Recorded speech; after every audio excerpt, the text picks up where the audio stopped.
Olá, sejam todas muito bem-vindas ao projeto Mulheres Formam Mulheres. Eu sou a professora Suelen, sou bacharel em Comunicação Social e em Administração e estou aqui para a gente bater um papo sobre comunicação e expressão. Esse módulo é o segundo na trilha do sucesso, né? Como vocês podem perceber aqui, né? Você está aqui no segundo módulo. E hoje, para começarmos esse módulo, a gente vai dar nome a coisas que nós fazemos sempre, desde muito cedo, desde a nossa infância, desde quando a gente vai adquirindo as nossas competências mais básicas de comunicação. Só que hoje a gente vai aprender a dar nome a essas práticas. E por que é tão importante dar nome a essas práticas? Porque essas práticas, elas também estão ligadas a ferramentas, né, que estão ligadas ao nosso sucesso, já que estamos na trilha do sucesso. E saber utilizar bem as ferramentas expressivas, as ferramentas comunicativas, nos mais diversos contextos, saber reconhecer esses contextos e escolher as melhores alternativas, abre muitas portas para a gente em várias situações da nossa vida. Na verdade, a gente não tem muita escolha. Desde que a gente pisa no ambiente, a gente já está se expressando, a gente já está se comunicando. A gente já está voluntária ou involuntariamente utilizando algumas linguagens. E essas linguagens permitem que os outros façam uma leitura de nós, né? Parece estranho falar que os outros vão fazer uma leitura de nós, mas a verdade é que, sim, nós estamos sempre fazendo leituras do mundo, das pessoas, de todos aqueles com quem a gente interage.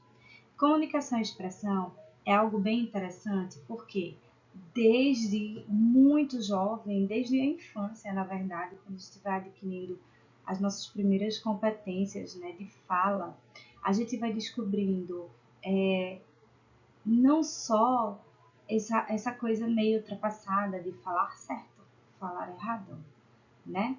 Que é uma coisa que, lógico, é importante a gente saber usar os registros corretos, mas se comunicar bem é muito mais do que isso, né? E termina que essa coisa deixa a gente numa vibe do medo de errar e que tira de nós muitas das ferramentas que a gente poderia estar utilizando para se comunicar bem. Então, vamos descolar um pouquinho dessa coisa do escreva certo, fale certo, essa palavra é mais adequada do que essa, e vamos pensar um pouco no sentido de como é que eu posso me comunicar melhor? Que mensagens eu posso transmitir? Se é verdade que os outros estão fazendo uma leitura de mim, como é que eu gostaria de ser lida? Então, essa trilha, esse módulo na trilha do sucesso que nós vamos trabalhar, vai estar muito mais voltado para a gente discutir essa questão. Ok? Estamos combinadas? Então, mais uma vez, sejam todas bem-vindas e vamos começar. Bom, o que a gente vai ver nesse módulo, tá? Primeira coisa, a gente vai recuperar alguns conceitinhos básicos sobre a linguagem e a expressão. Pode ser que fique meio com carinha de aula de português, mas eu prometo que a ideia não é essa, tá?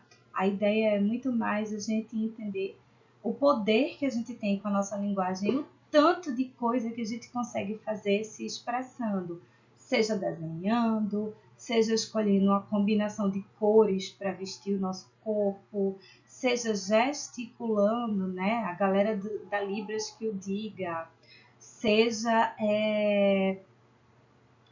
sei lá, uma infinidade de expressões de que nós dispomos, né? Trocando meme com o nosso amigo, etc e tal. Então, nesse primeiro momento, a gente vai dar um nomezinho para essas práticas para que ajude mais adiante a gente a recuperar boas ideias, bons conceitos e saber a melhor maneira de aplicar, certo? No segundo momento, a gente vai falar da expressão assim mais básica da linguagem que a gente conhece, que é a nossa fala, né?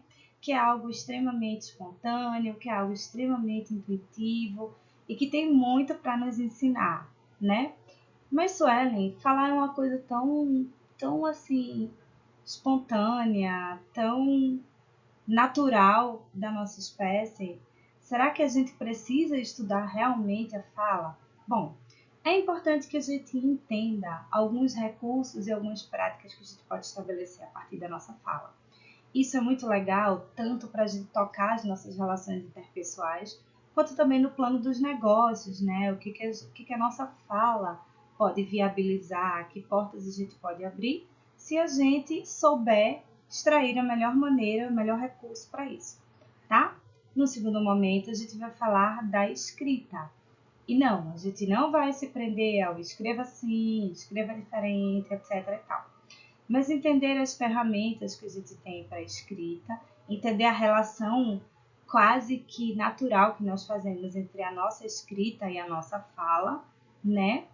E saber como utilizar melhor esse recurso, que assim é bem desafiador, porque se a gente parar para ver no cotidiano da gente, muitas das nossas relações hoje em dia começam primeiro pela escrita, né? Quem nunca recebeu um olá, tudo bem, de um ilustre desconhecido sem foto no WhatsApp?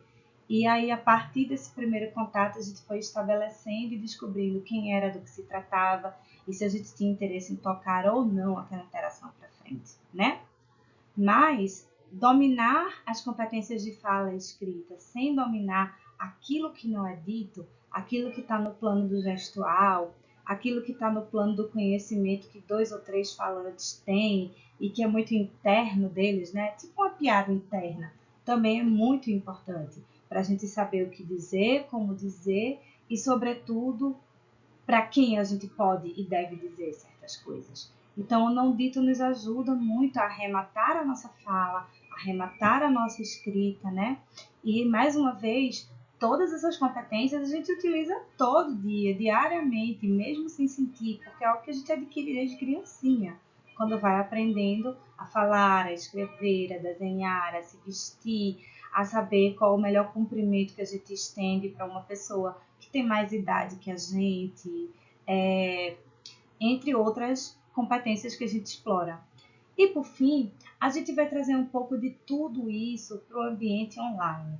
O ambiente online ele desafia a gente, né? Porque a gente fala, a gente escreve, a gente cria, dissemina, troca imagem, troca selfie, troca meme, troca registro de algum evento, uma série de coisas. Então, estamos o tempo inteiro mobilizando todas essas competências, tudo junto ao mesmo tempo.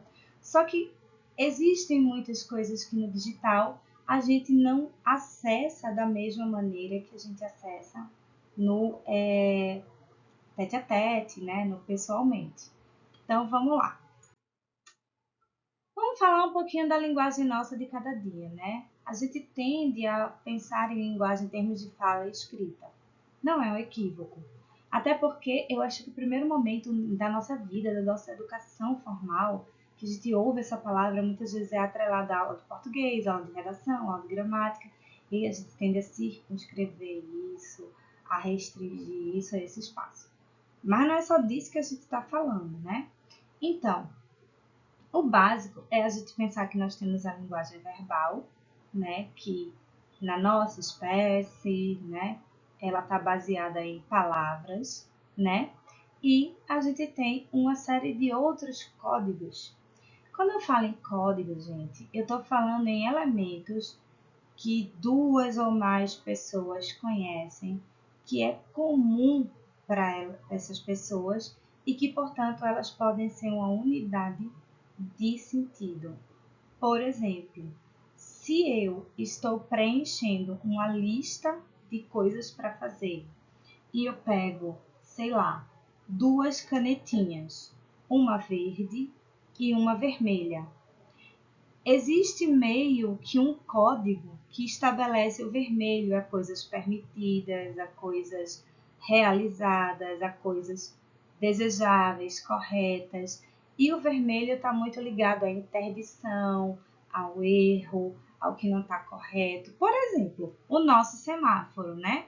A gente sempre pensa que o sinal vermelho, ele te impede de seguir adiante, enquanto o sinal verde te indica segue o baile. E aí, quando você pega uma lista de afazeres e você escolhe 2 cores de caneta distintas para marcar o que você deu conta naquele dia e o que você não deu conta, é quase que intuitivo que a gente use o vermelho para marcar aquilo que a gente não deu conta e o verde para marcar aquilo que a gente conseguiu realizar. Então, este é um código. A cor é uma linguagem.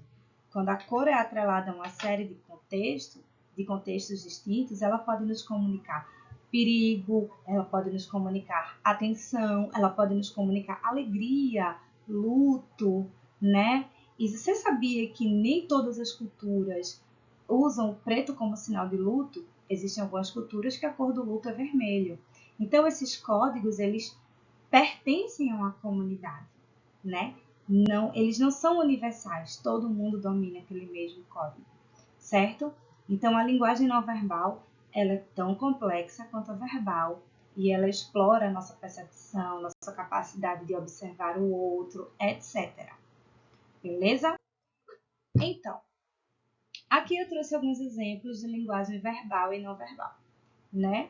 E eu trouxe aquele famoso li e aceita os termos, que atire a primeira pedra que nunca marcou um li e aceita os termos sem ter lido, né? Então, esse aqui é uma brincadeira que ele diz. A sensação que eu tenho é que eu cliquei nisso quando nasci e não li nada. Que é uma coisa que a gente faz muito no dia a dia, né? Li, aceita os termos, a gente clica lá, a gente não lê e a gente não sabe o que a gente está aceitando e tá tudo bem. Pronto. Aqui eu trouxe uma linguagem não verbal muito conhecida por todas nós, que é a famosa revirada de olho, né? Quem nunca revirou o olho para indicar exaustão, irritabilidade, ou que o seu interlocutor falou, escreveu, ou te enviou alguma besteira muito grande e que você ficou assim, o ódio e impaciência. E a revirada de olho é uma linguagem que expressa muito isso. Então, é uma linguagem não verbal riquíssima de significados, né? E aí, quando a gente pensa em linguagem, a gente pensa no texto. Mas assim, texto não é necessariamente aquilo que a gente escreveu no papelzinho, no Twitter, no Insta. Não. Texto é toda a unidade de sentido, certo? Enquanto unidade básica de sentido, ele pode ser 100% composto de linguagem verbal, que é o que nós normalmente chamamos de texto, né? É o escrito lá. Ele pode também ser um texto não verbal. A gente pode ter um texto em libras, a gente pode ter um texto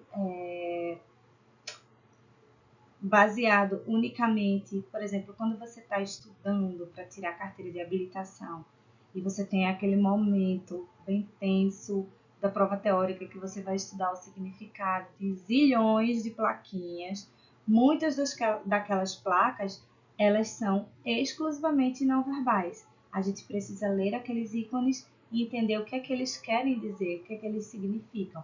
E aí é um conjunto de figuras, né, de ícones, de cores, de uma série de coisas que tem indicações muito importantes dentro de um código, que é o quê?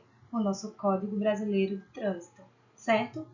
Além disso, a maior parte do tempo a gente está lidando com textos que mesclam a linguagem verbal e a não verbal. A maioria desses textos compõe a nossa rotina e eles são o que a gente chama de texto sincrético, que mistura as duas linguagens. Eu trouxe aqui alguns exemplos só para a gente exercitar, que isso é uma coisa que a gente conhece, que a gente usa muito no nosso dia a dia. Então vamos lá. Aqui a gente tem um exemplo de texto 100% verbal, né? A famosa bula de remédio. Aqui nós temos a bula do medicamento paracetamol, né? A gente pode observar que é exclusivamente recursos escritos, verbais, né? Para comunicar. Já aqui a gente tem uma série de textos não verbais, que é a Libras, né? Ainda que muitas pessoas questionem se a Libras realmente, né? Libras, gente, é uma sigla para a Língua Brasileira de Sinais. E muitas pessoas questionam se a Libras realmente pode ser considerado um texto não verbal. Por quê? Porque existem alguns gestos, né? Existe uma série de gestos que tentam reproduzir os sons que nós falamos, os nossos fonemas. as nossas letras, né? Então, existem muitas palavras que vão ser compostas a partir da movimentação das mãos, tentando reproduzir visualmente, né, os sons que nós emitimos. E aqui no meio, eu trouxe um meme, eu acho que é o maior exemplo de texto sincrético que a gente produz e consome no nosso dia a dia, né? A gente demonstra afeto trocando memes, né? Então, aqui a gente tem um texto sincrético que me diz: me fale mais sobre você. E aí tem eu tentando lembrar quem eu sou. Aí a gente tem a imagem de um gatinho. O gatinho está com uma aparência de assustado, né? Que a gente pode perceber nos olhos bem abertos, né? Não dá para enxergar muito bem, mas quando a imagem está no tamanho maior, a gente vê que ele está com os bigodes para trás, ou seja, esse bichinho está em posição de alerta e tem um símbolozinho na testa dele, que é muito conhecido por todos nós que usamos dispositivos eletrônicos. Veja a quantidade de linguagem que a gente encontra aí. E o que é esse símbolo? É justamente o símbolo da espera, é justamente o símbolo de que algo está sendo executado pelo nosso dispositivo eletrônico. Esse símbolo costuma aparecer quando a operação vai ser um pouquinho mais lenta do que o esperado, né? E muitas vezes ele aparece e não desaparece quando a gente está diante de um bug, né? Quando o dispositivo não se comporta como a gente esperava e ele passa um século processando aquela função sem responder. Então, o que eu quero dizer com essa imagem? Na hora que alguém diz assim, me fale mais sobre você, eu quero dizer que eu estou tão confuso sobre quem eu sou que eu estou bugando. E aí, por isso que tem o símbolo do gatinho com esse sinal de espera na cabeça, né? Então, veja como essa linguagem é interessante, complexa e, ao mesmo tempo, com um pouquinho de nada de elemento, a gente consegue comunicar tanta coisa. A riqueza dessa linguagem é importante que a gente compreenda para que a gente explore ao máximo no nosso dia a dia. E aí, vamos para funções da linguagem. É muito interessante a gente entender que sempre que a gente está usando a nossa linguagem, a gente tem um propósito expressivo, a gente tem um propósito comunicativo. E aqui a gente trabalha com 6 funções básicas da linguagem, tá? Quando a gente se depara com expressões da nossa linguagem, com textos escritos, com placas de trânsito, com meme, com uma letra de música, uma coreografia de dança, a gente está lidando com diversas linguagens e diversos recursos expressivos. Então, vamos lá. Aqui, a gente tem a linguagem referencial que, normalmente, a gente encontra quando ela está nos informando algo.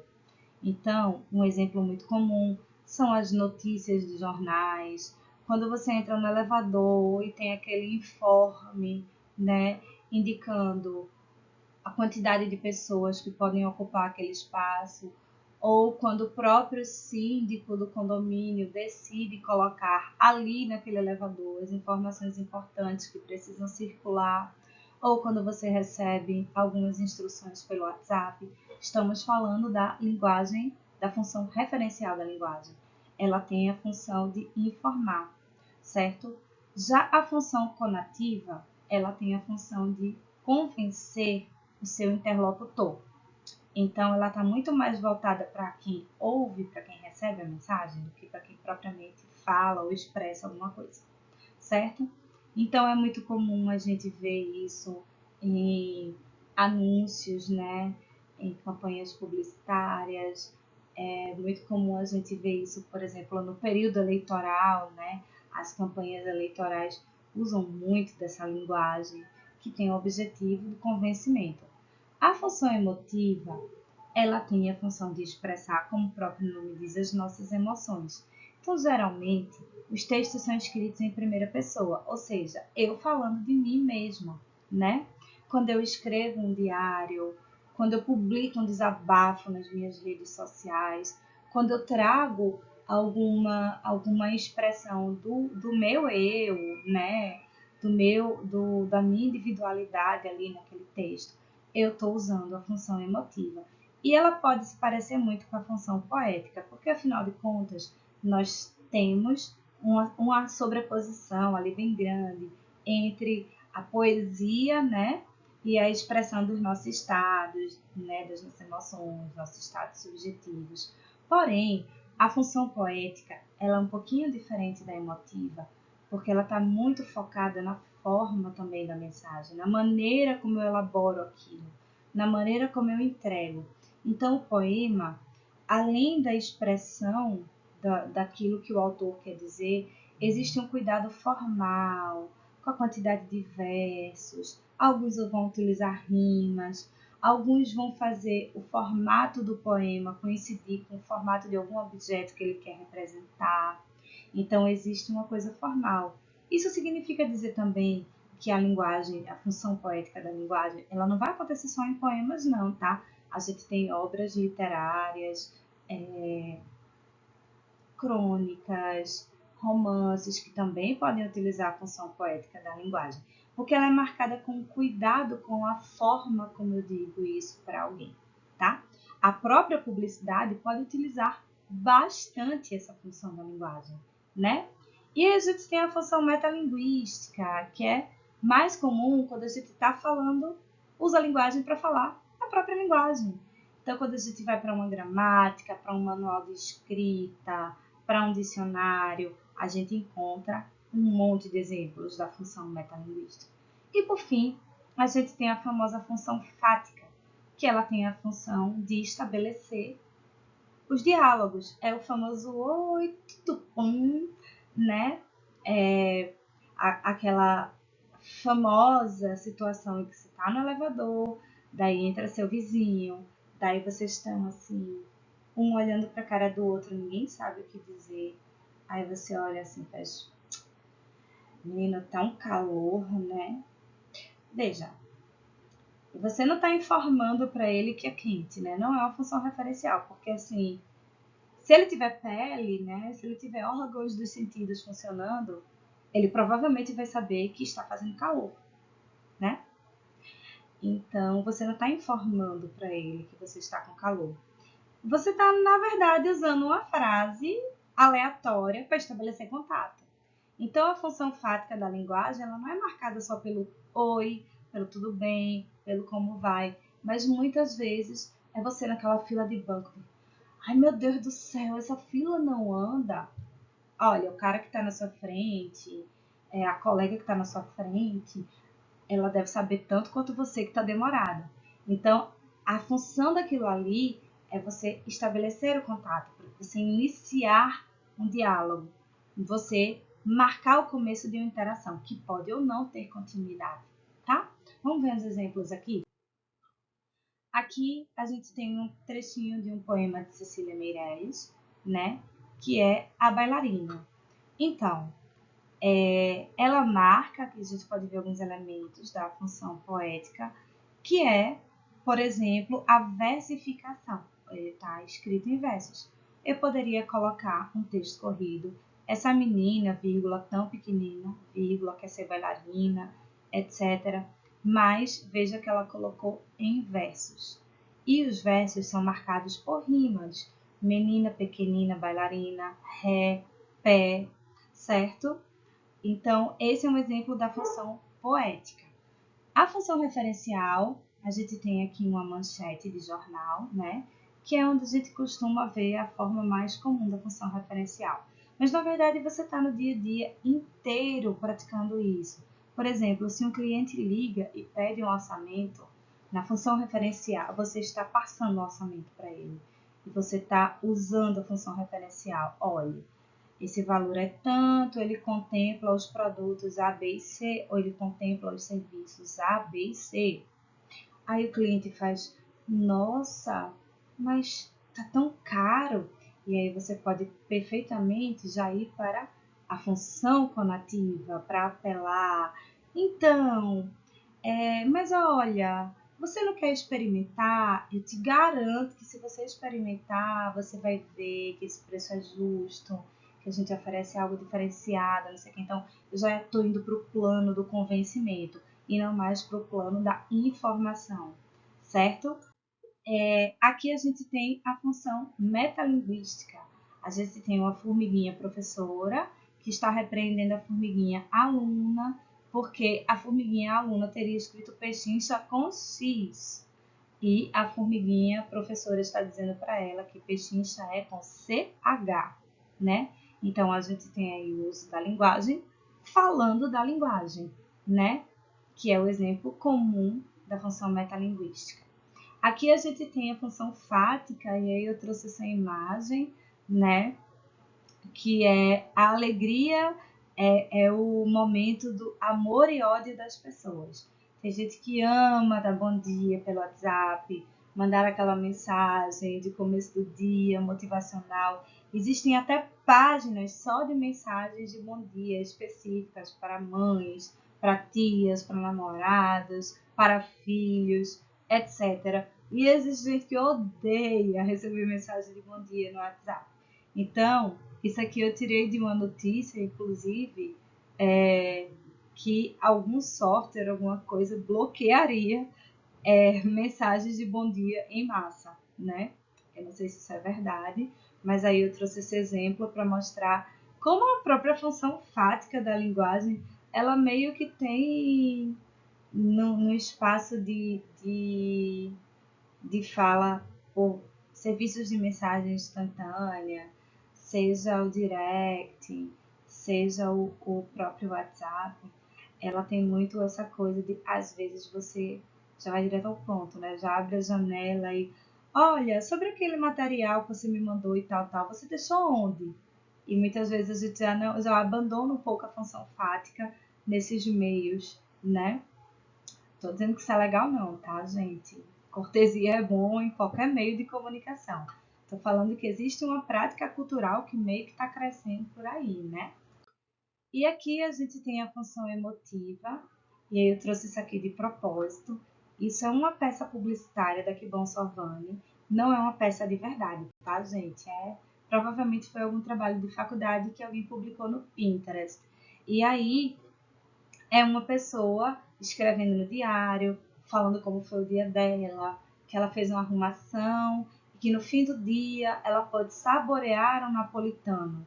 Observe que o texto está todo escrito em primeira pessoa, ele está todo focado em transmitir as sensações, as vivências, o espaço objetivo dessa pessoa, tá? E por isso ele caracteriza a função emotiva da linguagem. E aqui para fechar, a gente tem um post de Instagram, né, de uma unidade, de uma franquia do grupo Hering, que tem o Me Leva com o xizinho, né, formado pelos peixinhos, que é a marca da Hering, né? E aí, além do Me Leva, que já é um recurso apelativo, a gente tem o segundo recurso apelativo, que é últimas oportunidades e promoções. Ou seja, se tu não aproveitar agora, não vai rolar mais. É agora ou nunca, é pegar ou largar, que é muito característico da linguagem, da função conativa da linguagem. E aí, para a gente finalizar, né, que a gente vai retomar tudo isso nos próximos momentos, eu queria deixar uns pontinhos para reflexão.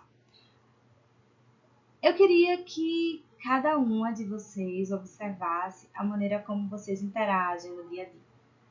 Seja no plano pessoal, seja no plano profissional. E o que você pode observar na linguagem de vocês a partir desse conceito, né? Como é que eu posso aproveitar as funções da linguagem para transmitir melhor as minhas mensagens? Na hora que eu sei o que eu quero dizer, na hora que eu meio que tenho a ideia de que efeito eu gostaria que a minha expressão causasse no meu interlocutor, como eu posso utilizar essas funções para provocar isso da melhor maneira?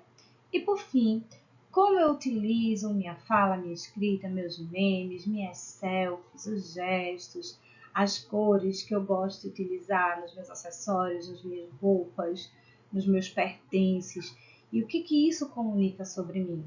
Será que isso comunica o que eu realmente gostaria de comunicar sobre mim? Será que a minha linguagem, ela realmente diz o que eu gostaria de dizer ao meu respeito? Fica a reflexão, tá? E na próxima parada, a gente vai falar um pouco sobre a fala da fala, né? E aí, para a gente ir aquecendo as turbinas para chegar nesse ponto, a minha sugestão é: que tal observar a sua fala e descobrir aquilo que você mais curte e aquilo que você não curte tanto assim, que você gostaria de melhorar? Esse é um exercício para a gente pensar um pouquinho do papel da fala na nossa vida, para a gente já entrar no próximo tópico digamos, de antenas ligadas para esse assunto. Ok, gente? Muito obrigada a todas e até a próxima!